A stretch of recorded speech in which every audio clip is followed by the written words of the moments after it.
Pessoal, Vida e Saúde está voltando e já com várias questões chegando aqui para nós. Muito obrigada pela participação de cada um de vocês. É um prazer poder receber os questionamentos, aí, as situações que cada um de vocês está vivendo com esse tema da intolerância alimentar.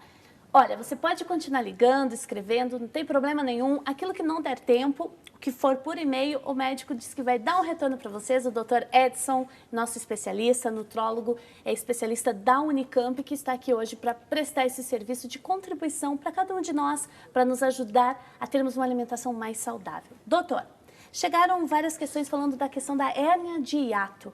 O que é e que implicação tem com essa intolerância alimentar?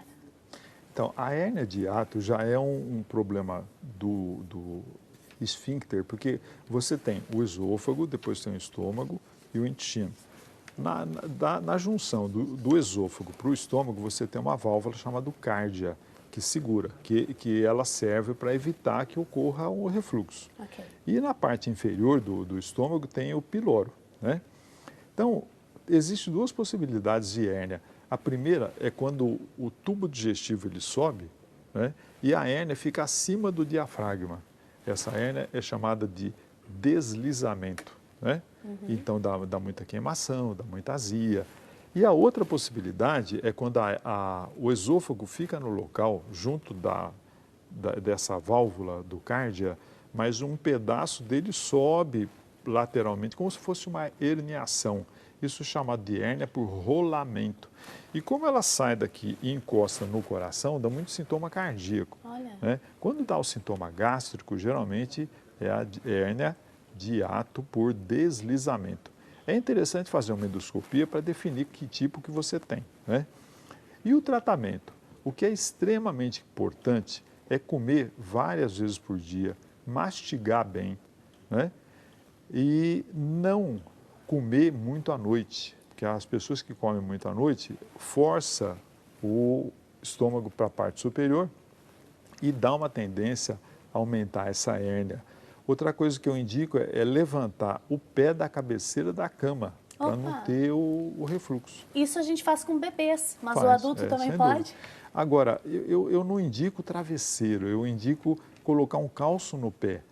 Né? Por quê? Porque esse travesseiro você vai ficar com a cervical dolorida, tal, mas levantando o pé da cama, se for uma cama dessas ortopédicas, o colchão duplo, põe entre os dois colchões. Em casa de material ortopédico, de material fisioterápico, tem a cunha. Você põe a cunha na cabeceira da cama e ergue um pouco. Né? Nossa, que interessante. E mastigar. E mastigar bem. Mastigar bem. Coisa que a gente não faz, né? Porque a gente está sempre correndo, porque tem um compromisso. E tem uma importância enorme. Bom, doutor, chegando questões sobre estômago, dor de estômago, mal-estar, se isso está associado à intolerância alimentar. E a pergunta que chegou, ingerir limão, quem tem gastrite, pode ou não pode? Então, olha, é interessante o seguinte, né? A modalização de uma úlcera ou gastrite é mais ou menos o seguinte. Quando você está com dor e come e ocorre um agravamento, quer dizer, piora a dor, geralmente é gastrite.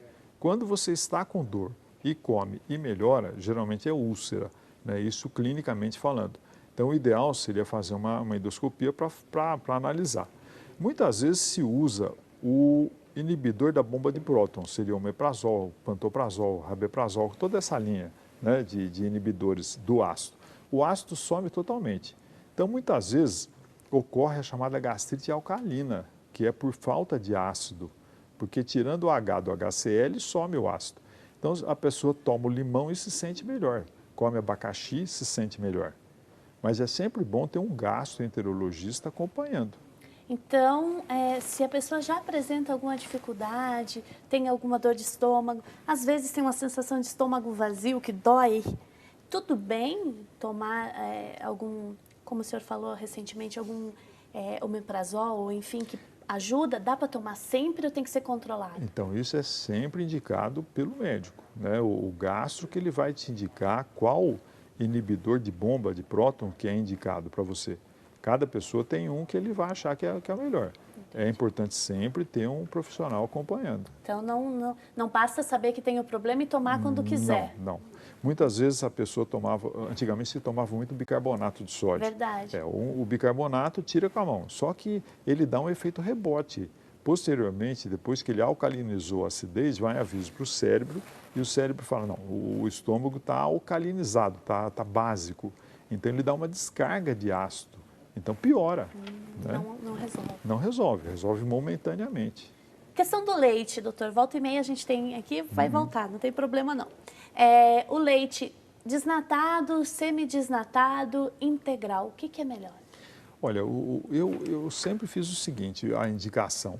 Para a criança, você compra o adolescente, o integral. Para o adulto, você usa o semi ou o desnatado. Porque no desnatado, o fato de retirar a gordura, o cálcio se concentra mais, então tem mais cálcio. E nós precisamos do cálcio, né? E não da gordura. Então, o ideal seria o semi ou o desnatado, para o adulto. Para o adulto. Para a criança já é o Pode indicado, ser um integral. né? Integral.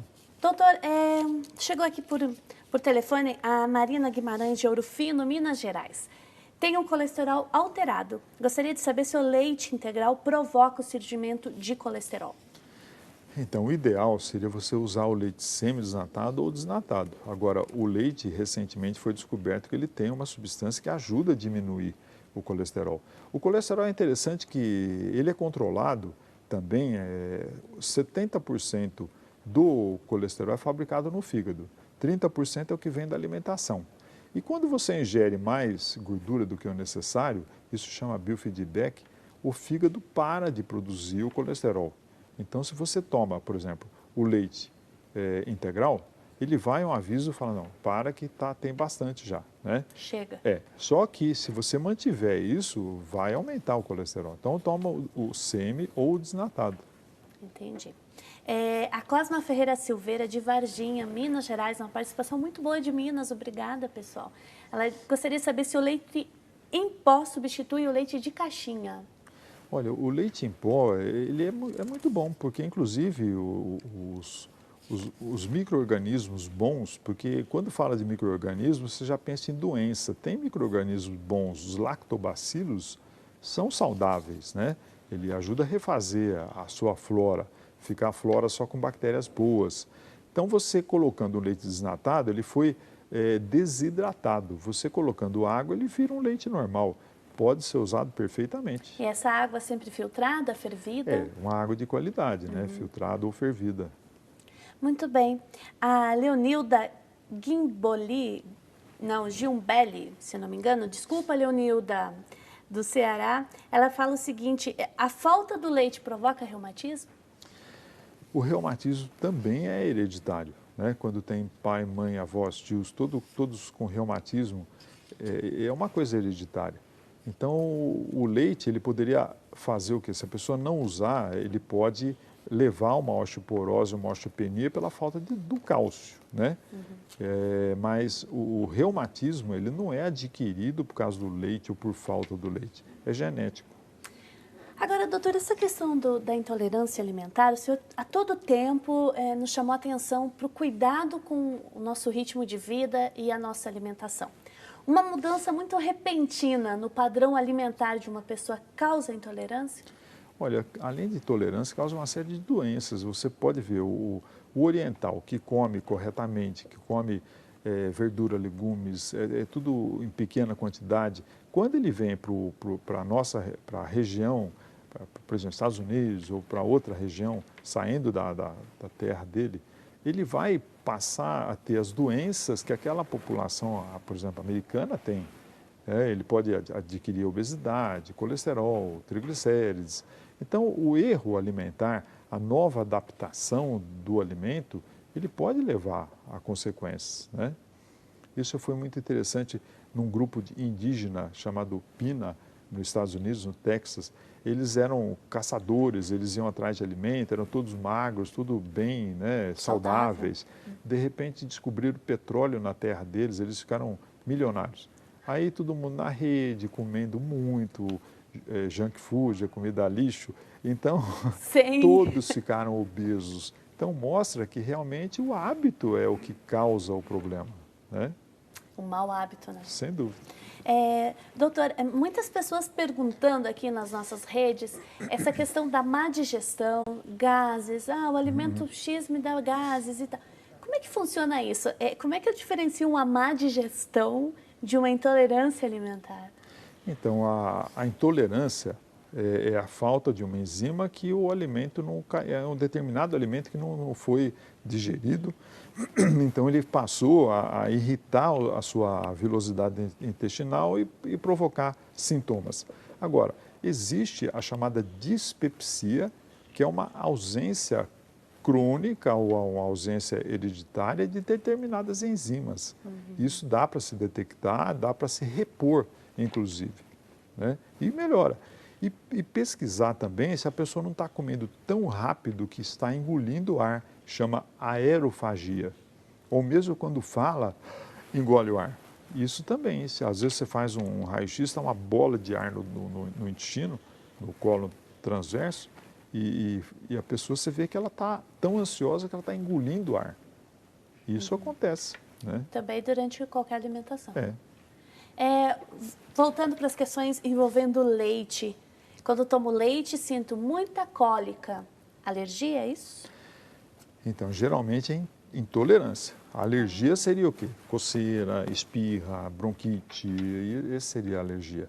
A alergia ao leite de vaca é uma reação à proteína e dá sintomas alérgicos. A intolerância dá sintomas digestivos, ou gases, ou diarreia, ou vômito. Uma questão interessante, foi assunto até nos nossos bastidores aqui na TV, pessoas que sentem enjoo quando sentem o cheiro de alguma fruta ou de alguma comida, esse sentir-se mal pelo cheiro, doutor. Como é que é isso no nosso organismo? É uma intolerância? Então, de maneira geral, quando você sente o cheiro de alguma coisa que não te faz bem, você pode ter algum problema hepático no fígado ou você pode ter algum processo alérgico, né? Eu já tive paciente que eu precisei internar porque ela lavava a pedra do quintal da piscina dela com soda cáustica. Quer dizer, não pode, aquilo evapora e dá uma intoxicação exógena muito grande. Você para em hospital, né? A casa fica limpinha, mas você morre. Né? Então, sempre que sentir um cheiro, alguma coisa, não tem a ver com intolerância? Não, é mais alguma coisa que não te faz bem. Então, é mais uma coisa de fundo alérgico, né? Tem pessoas alérgicas a determinados cheiros. E agora, essas questões psicológicas nossas, nossos sentimentos, a nossa cabeça, provoca intolerância a algum tipo de alimento ao nosso bem-estar psicológico ou mal-estar? Então, quando você está estressada, você tem a liberação de mediadores, né? Então, você tem, por exemplo, a suprarrenal, ela libera adrenalina, ela libera noradrenalina, o sistema digestivo, acetilcolina. Então, todos esses mediadores, se você tem uma descarga do emocional, parece que o seu corpo te prepara para a fuga ou para o confronto. Então, daí, essa alteração.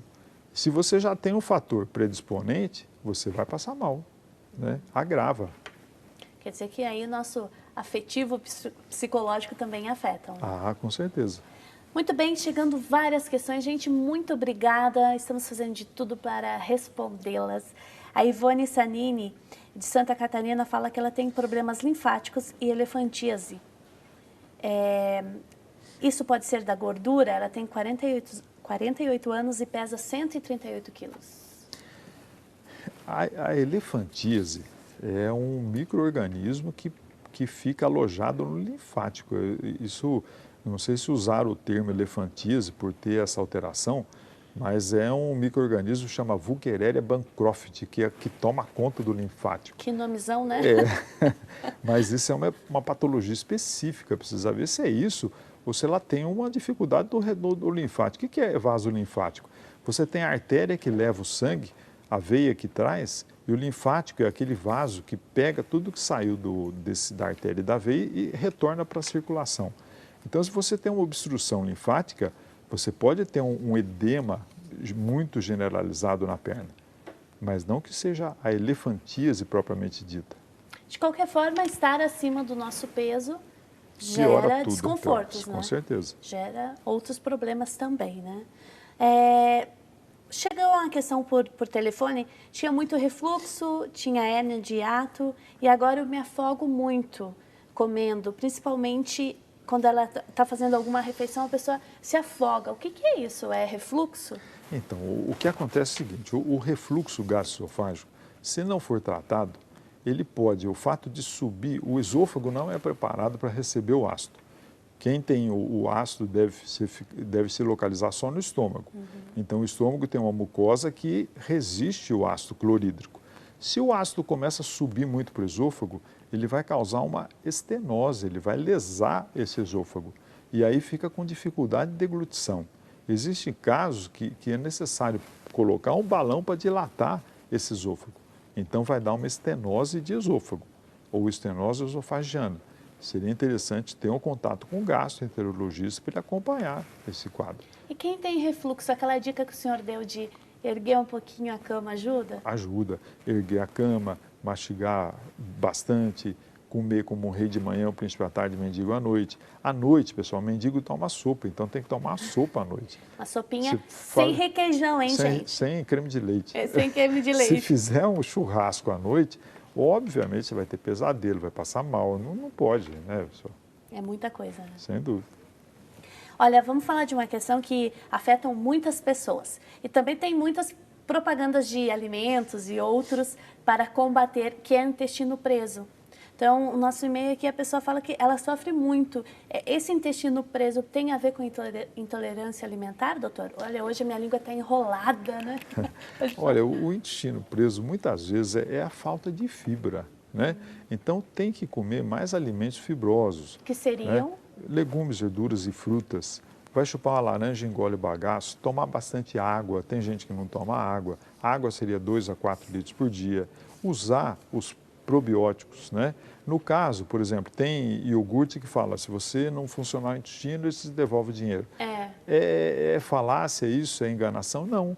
Ele tem o bifidobactério bífidos que esvazia em 40% o trânsito intestinal. Então, funciona realmente. Ele é bom. É bom.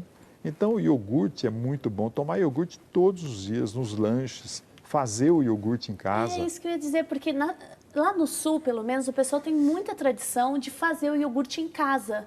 Que cuida e faz, coloca leite, funciona. Funciona.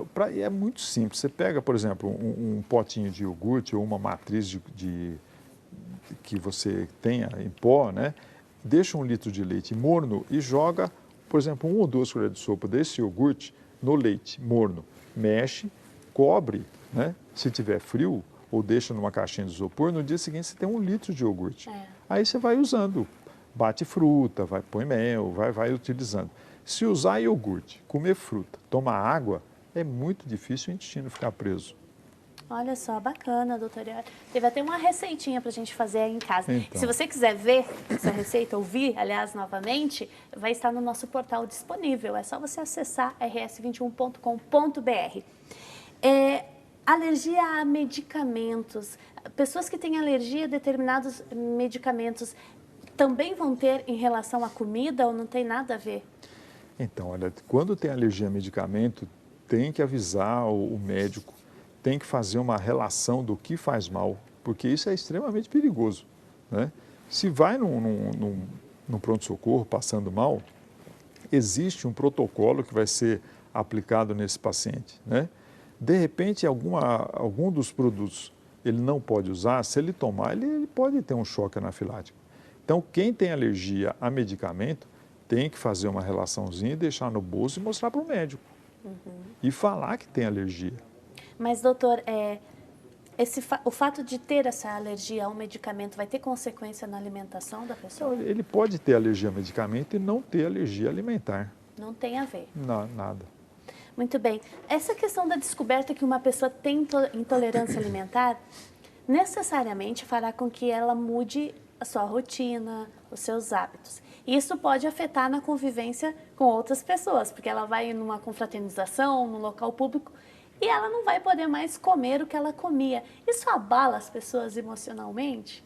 Então, eu acho que é quando não tem uma informação boa, porque, por exemplo, se você tem alguma intolerância, que é uma falta de enzima, o que você faz? Toma a sua enzima antes de ir para a festa. Aí você pode comer o que você quiser, entendeu? Se tem intolerância ao leite, toma lactase. Se tem intolerância a qualquer outra enzima, faz um pupurri de enzimas, você pode usar, normal. É o caso da pessoa se adaptar, então. Sem dúvida.